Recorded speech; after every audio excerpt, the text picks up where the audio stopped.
Então, olá pessoal, César Cavaleiro Leite para Dynamic Mindset.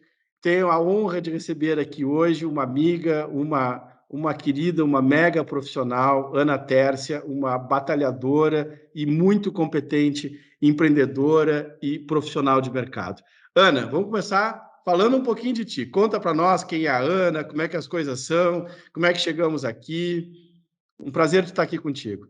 Obrigada, César. Muito obrigada pelo convite. É uma honra estar participando desse grupo seleto do Dynamic Mindset. Receber teu convite também para esse bate-papo é algo que me orgulha muito e que realmente me faz pensar um pouquinho na minha trajetória, né? Em como chegar em grupos tão qualificados. E eu fico sempre tentando fazer sempre esse resgate, porque eu sou uma pessoa, eu sou uma contadora da comunicação. Olha que paradoxos, né? Porque a gente vem aí de um estigma de que o profissional de contabilidade é alguém mais fechado, mais intimista, mais concentrado.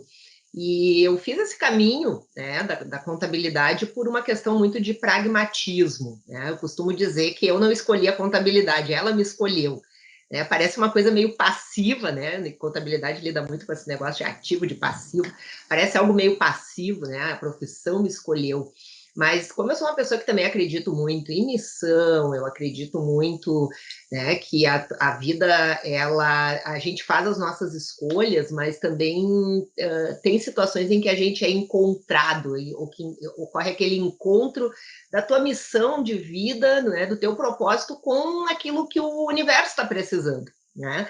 E isso, para mim, é uma metáfora que simboliza muito as coisas que eu acredito e como eu procuro conduzir a minha vida, né? Eu acreditava mais em destino. Aos poucos eu fui entendendo que o nosso destino ele é consequência das nossas escolhas, das decisões que a gente toma, e isso nos tira exatamente dessa condição de sermos alguém que está ali esperando as coisas acontecerem e nos coloca no protagonismo das ações. Né? Então, eu sou uma pessoa inquieta, uma pessoa que não gosta de seguir os padrões convencionais. Eu não escolho o caminho mais fácil para as coisas, eu escolho aquele caminho que me desafia, né? Aquele caminho de fazer coisas que vão impactar. E como eu sou uma pessoa também extremamente crítica, na minha atividade profissional, eu também, além de contadora, eu tenho uma construção da minha carreira muito voltada à academia, né?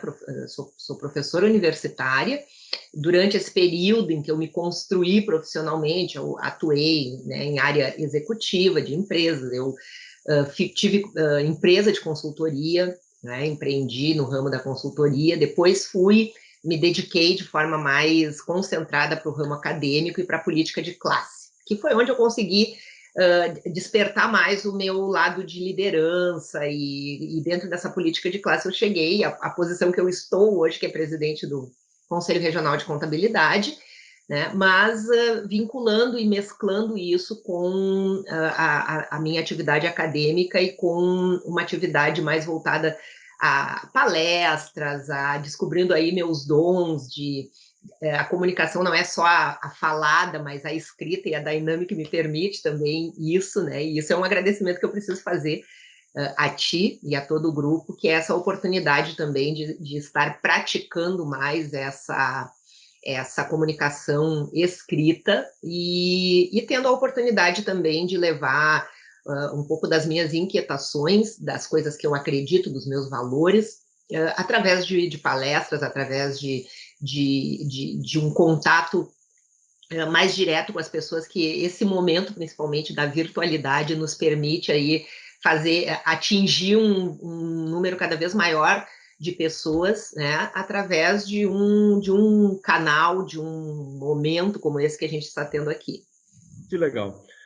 Ana, é um conjunto de atividades, uma pluralidade linda, né? E dentro disso, tu sempre fosse uma batalhadora, né? Tivesse uma origem humilde, a gente já falou sobre isso, e toda uma construção, e isso é uma coisa de muito mérito, né? De quem consegue desenvolver isso.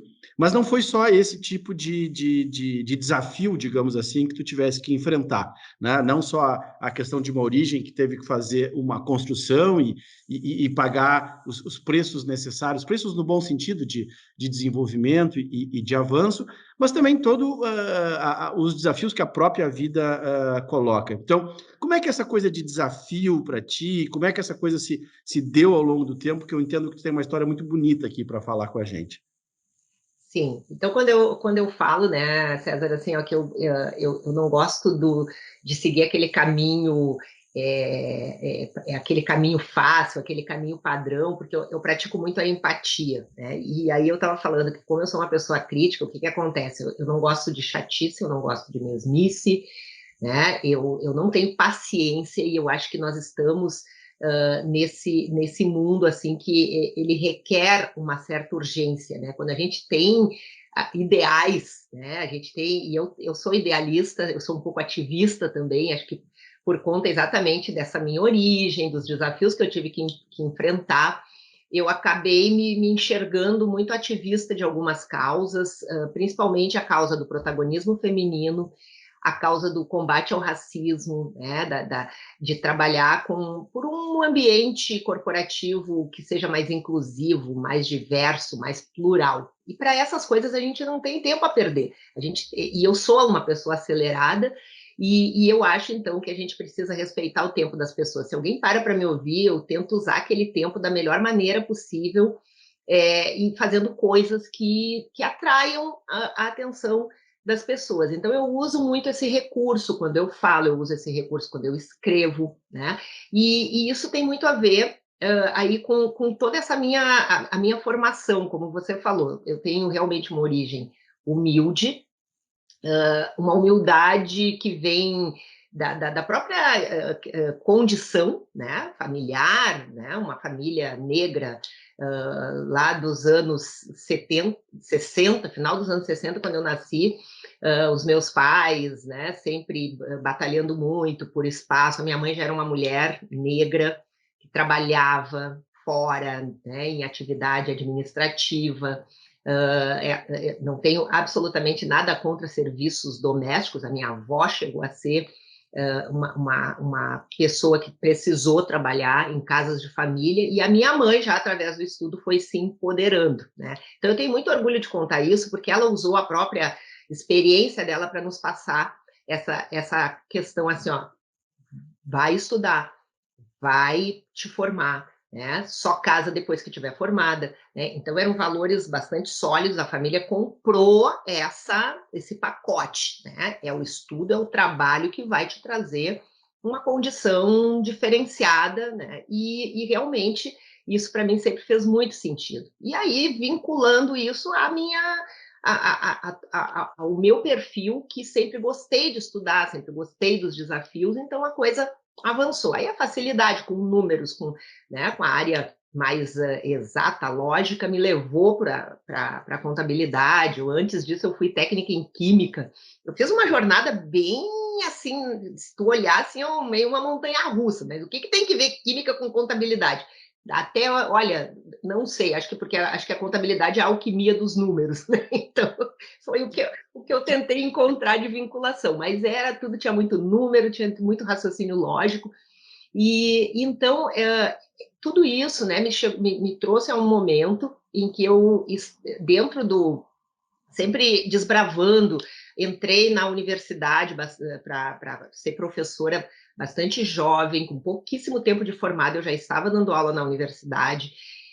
E depois entrei em universidades referência aqui do estado, né? Fui 15 anos professora da PUC, ainda sou professora de pós-graduação na PUC, depois fui para a Universidade Federal do Rio Grande do Sul, né? Também sou professora de graduação, de pós-graduação. Então, tudo isso sempre com muito destaque pelo fato assim de não ser muito comum na área de ciências contábeis mulheres na academia, nessa área, né? E depois atuando na política de classe. E vislumbrei a possibilidade, né, de chegar a uma presidência do meu conselho, me empenhei para isso, né, segui ali toda a cartilha que eu entendi que eu precisava, né, toda a jornada que eu precisava fazer, E isso tudo vai despertando na gente algo que nos leva a uma reflexão. Não é só por uma questão de ego ou de se projetar como pessoa, mas eu enxergo que tem toda uma causa por trás disso.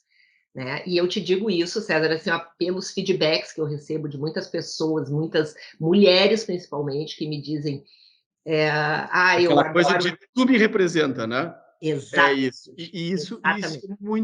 isso é muito lindo. E aí tem uma coisa, Ana, que eu acho que a gente tem que abordar aqui.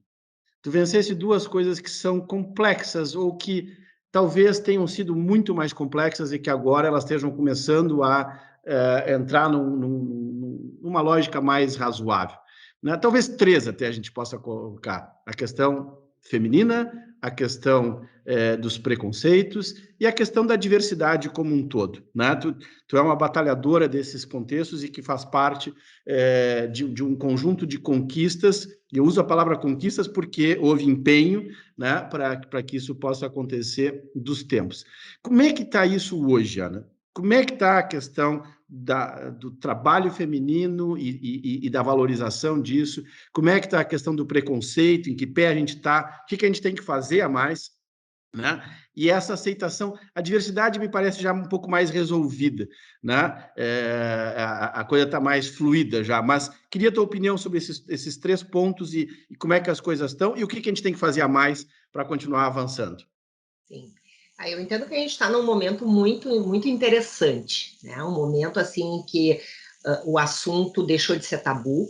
Isso é muito bom, a gente poder falar abertamente, a gente poder falar com clareza. Isso ainda mexe muito, principalmente com o nosso emocional, mas é um momento em que a gente começa a ver as coisas acontecendo, né? A gente está dentro aí, César, de uma agenda ESG dentro das empresas, né? O ESG, que é uma agenda da sustentabilidade mais ampla. Isso tá vindo chegou com muita força. Claro que é uma demanda que vem de fora, que vem dos investidores estrangeiros, né, que Tem estão um business vendo. por trás aqui, né? Mas é um business que é útil. Então vamos lá. Exatamente. Então É a isso gente aí. pode desperdiçar esse interesse, essa visão que as empresas estão tendo de que assim, ó, se não pararmos para discutir, não fizermos mudanças estruturais que levem realmente esse discurso, esse tema sair do discurso para a prática, começa a se cair naquele cinismo, naquele discurso vazio, e eu vejo então um momento muito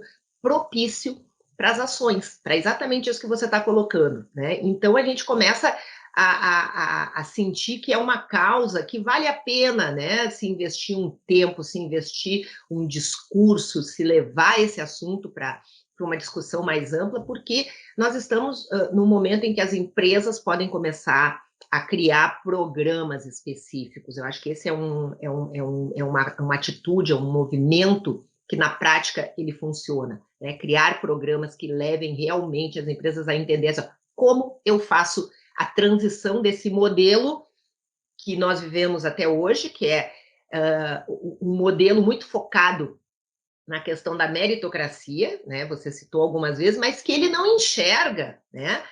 O mérito de quem não consegue chegar porque as barreiras estruturais estão impedindo. Então, eu tenho um artigo, inclusive, que eu escrevi para o Dynamic, que é Corrida com Barreiras, que é exatamente na Isso, minha nós vamos botar concepção. aqui depois o rodapé aqui do artigo para as pessoas poderem acessar, porque é um artigo que pega muita coisa. Aquele teu artigo da questão da corrida com barreiras, inclusive a analogia que tu fizesse, né? As barreiras. Vamos falar dessas barreiras, Sérgio. Vamos falar das barreiras. O que tem de obstáculo na frente e o que a gente pode fazer para zarpar com eles daqui?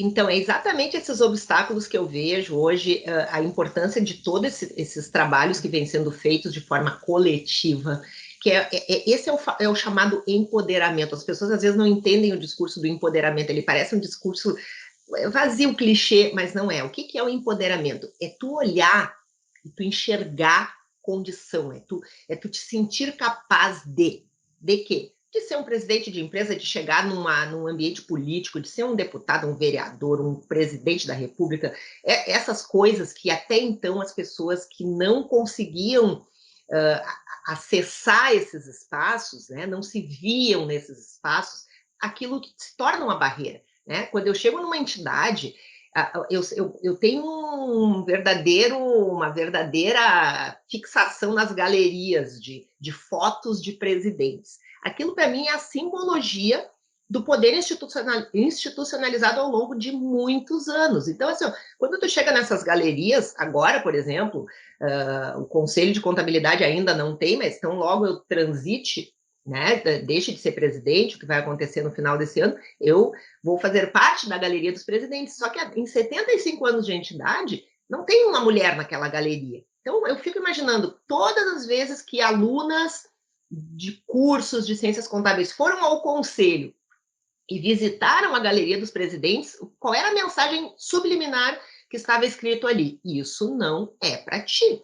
Tu pode ser uma contadora, tu pode trabalhar num escritório de contabilidade, mas tu não vai ser a dona do escritório, tu não vai ser a presidente do teu conselho, porque a foto dizia tudo isso. Tu chega numa entidade empresarial das clássicas, né, aqui do nosso estado, de qualquer estado, e tu olha a galeria dos presidentes e o que está escrito, a mensagem que está sendo dito é: esse espaço não é para mulheres, esse espaço não é para negros. E isso está mudando de verdade agora? Isso, na verdade, o que está mudando é um movimento que vai permitir que as pessoas comecem a se achar capazes e a de ocupar o investir para espaço. isso. Porque como é que tu vai investir numa coisa que tu olha e tu diz assim, gente, assim, eu vou perder meu tempo, né? E tem os desbravadores, e aí por isso que a história tem os ícones, né? Tem lá um almirante na história toda, tem um almirante negro, quer dizer, virou filme, virou música, virou tudo, porque foi o único na história que conseguiu almejar e se esforçar, mas, gente, assim, tu quase que entrega a tua vida toda, né? Eu costumo dizer assim, o que eu vivi até hoje parece que eu já vivi 3 vidas, porque tu tem que fazer tanto, o esforço é tanto, que às vezes Não é simples. tu avalia e tu pensa assim, será que eu faço tudo isso ou eu vou por algo mais tranquilo? Então, essas barreiras estruturais, elas tiram muita gente da corrida, porque a pessoa olha e pensa assim, não vou, então eu vou contornar, vou fazer outra coisa, que é o caminho. E, além do mais, assim, tem que sobreviver, tem que sustentar a família, tenho que, né? E tudo isso faz E o muita cotidiano diferença. também, né? O cotidiano machuca às vezes, né? As coisas Muito. acontecem ali no dia a dia e às vezes são coisas que são muito profundas para nós, mas que quem eventualmente foi agente da ação talvez nem se dê conta da carga cultural que trabalha e joga, ou, pior ainda, quando se dá e usa. Né? Os dois lados são complexos, mas esse é um ponto, assim, eu vejo evolução, mas eu acho que falta muito.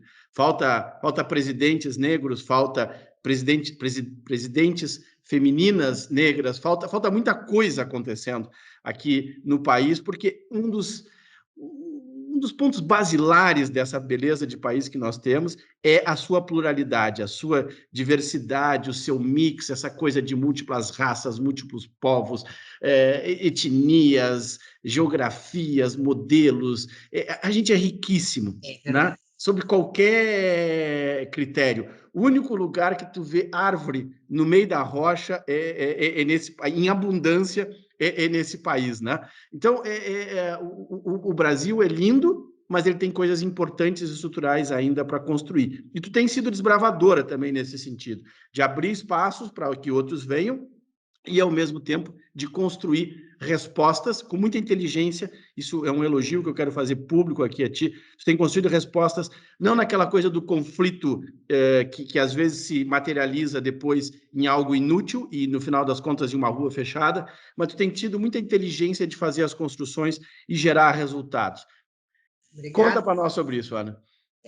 Porque o que acontece também, César, é que as pessoas que precisam chegar, né, às posições e que têm talento e que têm inteligência e que têm condição, né, as pessoas precisam entender que as coisas só acontecem de forma disruptiva quando existe um trabalho organizado, né?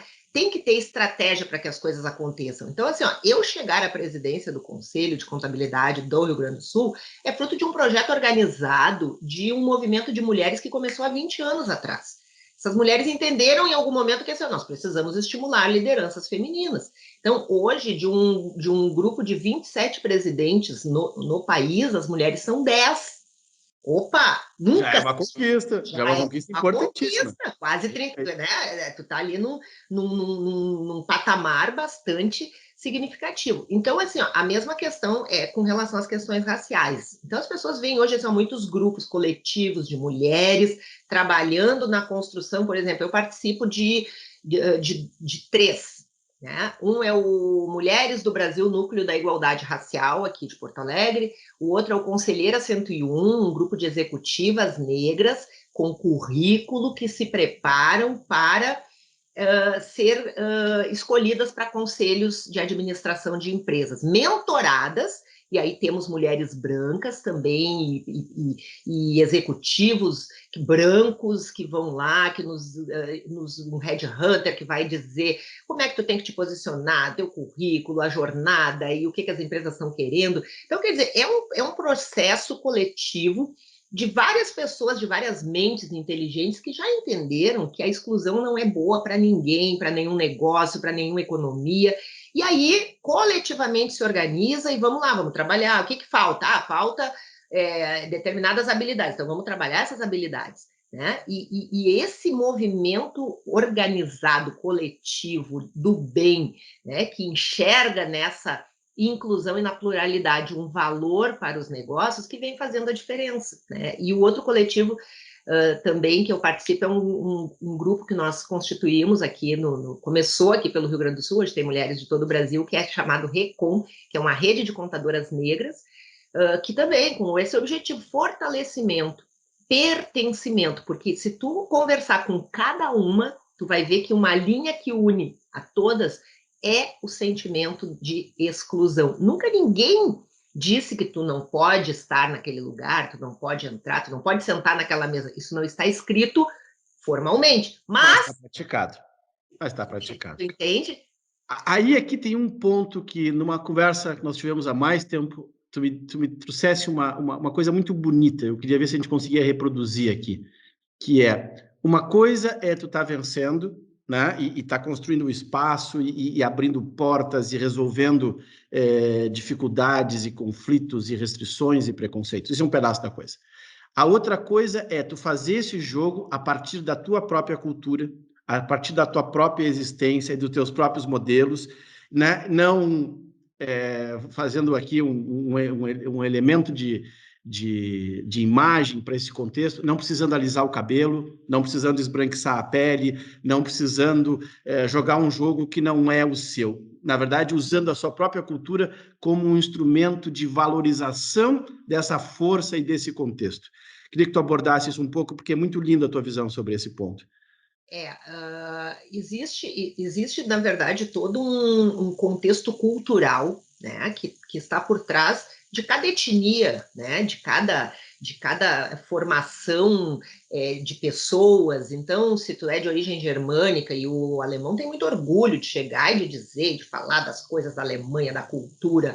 O italiano, da mesma forma, tu vai para a região, né, nós que somos do Rio Grande do Sul, formados nesse berço étnico bastante diversificado, mas essa mesma diversidade a gente não vê ela muito clara, e sempre o que foi, de uma certa forma, idolatrada é a cultura branca, e a cultura do negro ela sempre foi uma cultura mais de periferia, né, de produtos culturais que eles acabam sendo muito folclóricos e muito periféricos, enfim. Então, eu, por exemplo, sou uma pessoa que eu entendo que tem pessoas negras que não gostam do samba, que não gostam de determinadas culturas que são oriundas, né, do afro.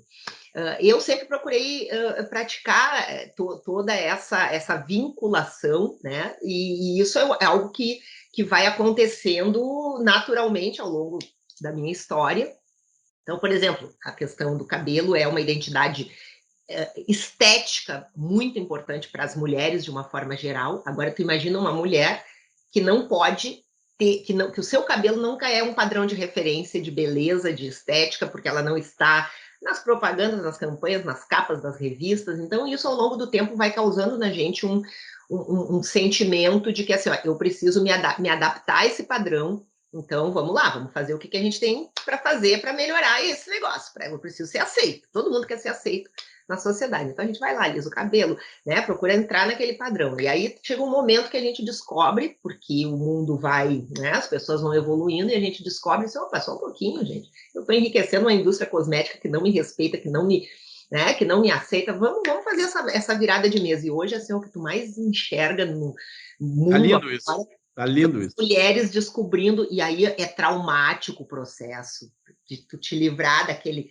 padrão, porque assim a gente acaba tendo que cortar o cabelo. Eu tenho minhas fotos, né? Tem toda uma jornada, isso é compartilhado nos blogs, nos grupos, né? Aquela jornada da transição. Então tem um dia que tu aparece lá com o cabelo curtinho e aí as pessoas perguntam e fazem comentários, tu tem que passar por aquele processo todo, né? Para daí num determinado momento assim, ó, os relatos são, meu Deus, eu não sabia, eu não sei nem lidar com esse meu cabelo, porque a vida toda eu alisei, né? Aí tem a questão da cultura musical, a questão do samba, né? Eu sou uma pessoa que eu amo, eu me diluo numa roda de samba, numa escola, num desfile de carnaval, são coisas que eu adoro, assim como eu adoro um forró, como eu adoro uma Oktober, né? Porque é cultural, mas a cultura que fala comigo, com o meu É uma questão de coração, identidade, né? É uma questão de exatamente, que conectar mexe. consigo mesmo e fazer a coisa andar.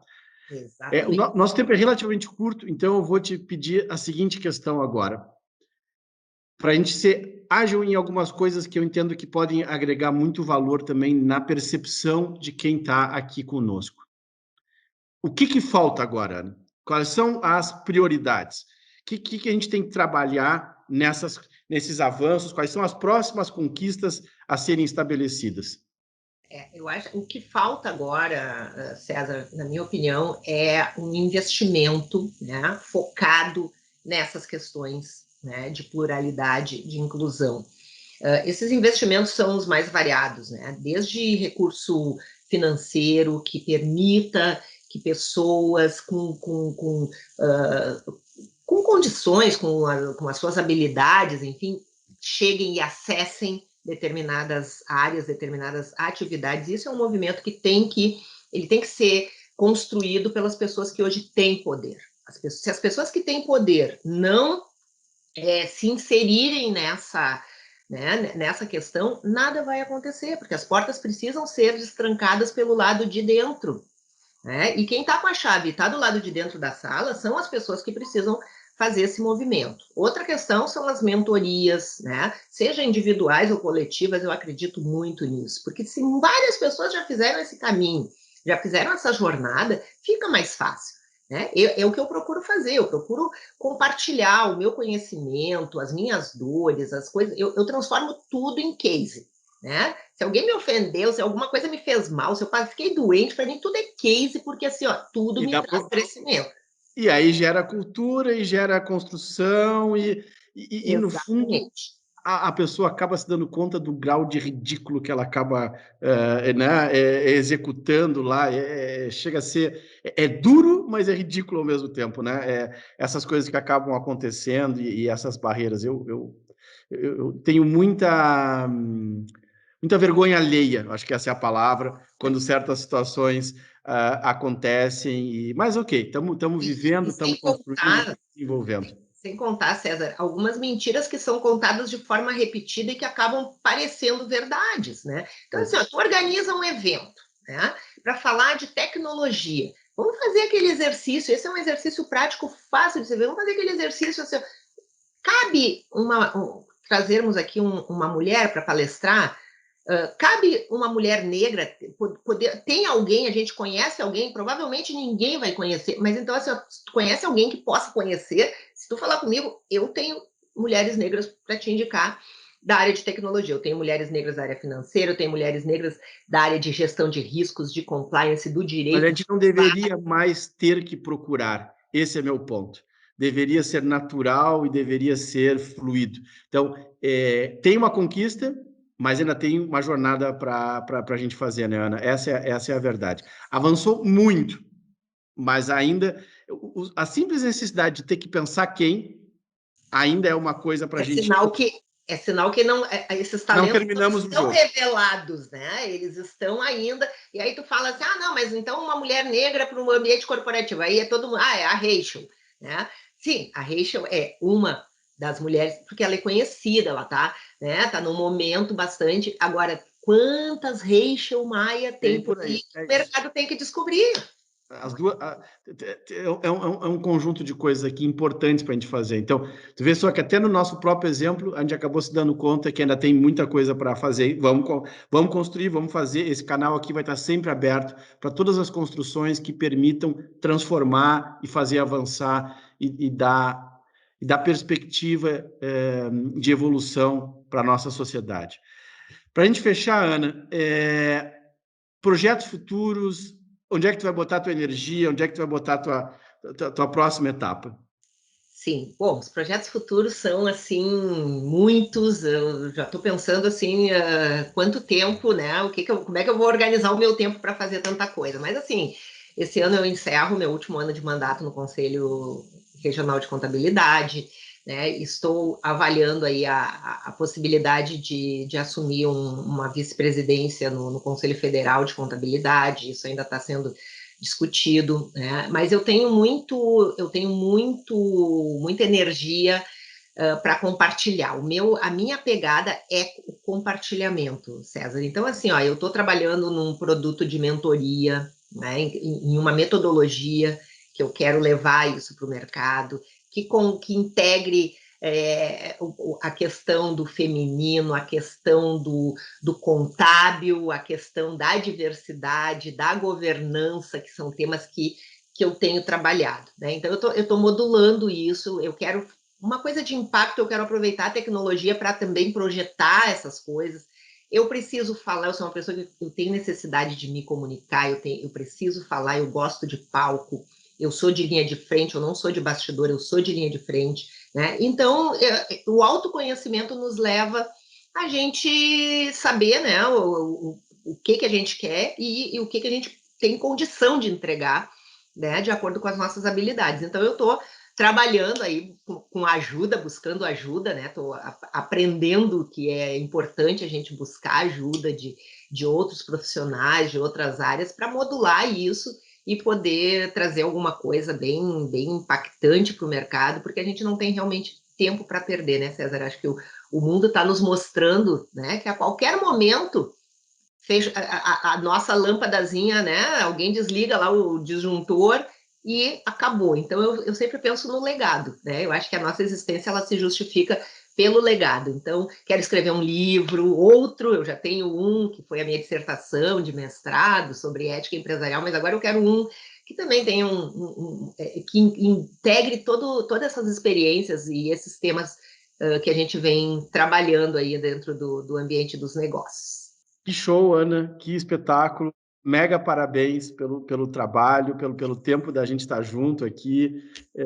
Tu é uma desbravadora e uma mulher de incrível valor e que ainda construiu em cima de um conjunto de coisas que não são fáceis de lidar. Tenho profundo orgulho do que tu faz, como tem feito, e tenho certeza que o que foi conquistado até agora é pequeno, perto do que ainda vai vir para frente. Então, Ai, Deus foi te um... ouça, César, porque Vamos, a gente tem que vamos junto usar, nisso. né, as nossas.